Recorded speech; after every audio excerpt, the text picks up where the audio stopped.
ইঁদুরটা আজকে ধরা পড়লো।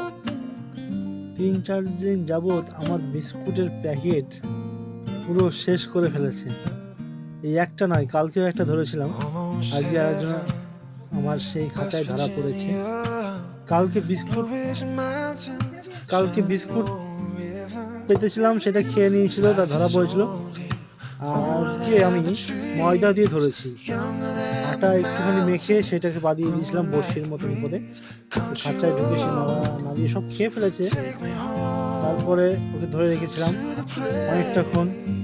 বিড়ালরা আসলো, খেলছিল ওর সাথে। তারপরে তারপরে ওকে আমরা ছেড়ে দিলাম, আবার চলে গেল সেই জঙ্গলের দিকে। ওকে একদম মারিনি, তোমরা যা ভাবছো সেটা না। ওকে দূরে একদম নদীর পাড়ে সেখানে ছেড়ে দিয়ে এসেছি, যাতে আমার বাড়িতে এসে বিস্কুটের প্যাকেট না খেতে পারে।